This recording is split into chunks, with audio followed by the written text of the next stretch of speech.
Batman Death in the Family interactive movie. So if you don't know what that means, it's a choose your adventure type of story. Um, if you've seen the show Black Mirror, there's like lots of options with kind of how you Bandersnatch, I think is what it was. I didn't watch it, but you can choose different things that happen in the story, and that's kind of what it is. Um, it's a unique gamble for a DC animated film to do this. I think it's also really cool that they're doing it with the Death of the Family storyline. Now, I have some mixed feelings about it because, like I just said, it's a cool idea for one reason. If you were around when the Death of the Family story came out, it was super successful, great story. But basically, the fans were able to choose how that story ended. And I'm not going to go into that. But so that's really awesome that you're taking this story and doing that, right? But at the same time, this is a film. You know what I mean? That is a story. That is a book. That's kind of where the Choose Your Adventure storyline went. With Black Mirror, it's a little bit different because of the unique style of that show. But this is very different. It's also like you're adapting a storyline that's beloved. So some people are gonna pick this up and think, "Oh, they're adapting my favorite comic book story," and then they're gonna be confused why they have to choose how the movie goes, right? Look how small the font is for interactive movie. You got the big title and then interactive movie. As far as I know, there's no 4K of this. This actually just came out 2 days ago. It's on Blu-ray. I'm reviewing it, but I will say, I'm reviewing it less so as a film because it's not really a film. And I kind of want to talk about this movie in general, kind of what it is and kind of how confusing this is. This is a very confusing movie. Not because of the interactive aspect, though that has a lot to do with it. First off, I've seen people confused who have rented it digitally, because if you rent it digitally, the film doesn't work the same and you'll have problems watching it because it doesn't offer all the choices. It just offers one or two of the choices, or if any, depending on where you rent it. And so that means the best way to get it is this Blu-ray, which is great, but why would you have that up for sale then? Like, that doesn't make sense. Digitally, and so many people were confused about it. My best bet is buy the $20 Blu-ray. Now, DC animated movies are usually about $8 on Black Friday, usually at Walmart. So I think if you're hesitant about this, don't pay the $20. Wait till Black Friday, see if it's cheap, and it'll probably, if it's not like $8, maybe it'll be $10, $15.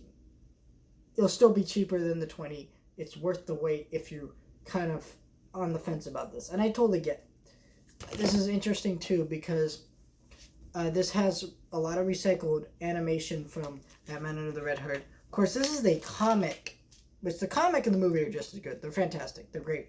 I recommend them both. They're both on par with each other. I think the movie is slightly better just because I enjoy the experience of a film more, of what it can do. But really, they are the best in terms of both mediums they're presented in. But there's the Blu-ray, right? And there's a lot of recycled elements. So it's adapting Death of the story, Batman story. So basically how this film works is you push play, your movie starts, and it shows you the opening scene of Batman Under the Red Hood. Spoilers, but it's a different context, but still. The Joker has kidnapped Robin, and he's beating him with the crowbar. And then it replays the scene. Of course, in this movie and in the comic, Joker kills Jason. Uh, and so, that's kind of what leads him to become the villain you see here. But in this story, it's a different context. So you kind of watch that moment, except instead of him dying, you're faced with three options. And so you can select OK through the remote. There isn't now. If you have any confusion about this is really good that they did this. They put a menu to show how the controls work and how you can select things, which is great. And every time you can select an option, there's three listed on the screen. The first one is, does Robin die? Does Batman save him? Or does Joker die or something like that? Right? So those are your three options. And then you click, depending on where that goes. From what I understand, there's about 7 different options in total for where the story can go. So it's actually a very short movie. I started this movie about 8 o'clock. Yeah. And it was over by 9. It's 9:16 right now. I'm looking at my clock. Yeah, so this movie's very short. And I think it's short. It's longer and shorter depending on which one you choose. But still, that's the thing about it. You can choose whether the Joker dies. You can choose whether he lets the Joker live and gets revenge, whatever. You can choose a lot of different things, which is cool. I think this is a gamble. I don't know how I feel about the rating. Now, I don't mind the rating being a high rating. It's just, again, with Bandersnatch, it's for the type of show it is. Think about how many choose your adventure stories you read. Those are mostly for children. And a Batman film with a high rating, it's kind of interactive. I don't know if an adult would like to watch a movie like this. Because again, I don't know. But it seems very odd. I think it's a cool risk DC and Warner Brothers are taking by putting this out. And I think it's interesting, but at the same time, I don't know how much it appeals. I've seen the sales be really good on this, and a lot of people talk about this more than your average DC animated film. And I was confused because when I actually did see the trailer for this pop up, I watched it. I kind of skimmed through it. I didn't actually sit down and fully watch it. I didn't realize this was an interactive movie. I thought this was an adaptation of the story. I thought, oh my gosh, this is a great Batman story. Is it going to be as good as Batman Under the Red Hood? That's what I thought. And it's kind of not.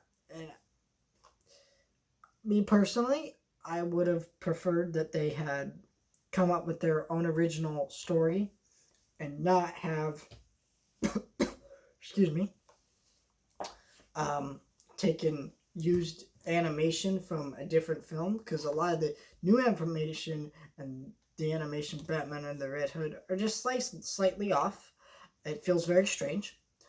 And I would have preferred they'd done an original interactive movie, maybe something PG-13 or PG, because a kid may enjoy that more than an adult, and done that, because it would have been a cool experiment, but also you wouldn't ruin your opportunities of having a good adaptation, animated film adaptation of the Death of the Family story.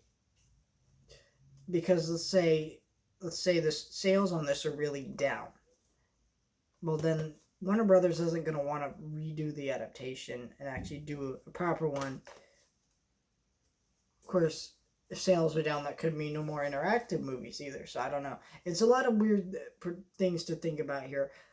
Overall, I think if it's interested you, the best way to watch this film is the Blu-ray, because it does have all the choices. Some people may not like that. If you want to rent it digitally, you're not going to get the same experience. This is really a film made for Blu-ray. They actually used to have a lot of choose-your-adventure movies and DVDs back in the early 2000s, and that's kind of stopped when physical media kind of stopped. We don't have as many direct-to-video type movies, so I think it's interesting experiment. I'm not sure if it worked out. Let me know your thoughts on it. Even though this video is going to be titled review, that is just for clicks, and because like in a sense I'm reviewing it, but kind of not. This video is just kind of more me expressing some thoughts about a movie I saw. Don't take this as a hard review, because this is more of an experience than a movie you can just sit down and watch.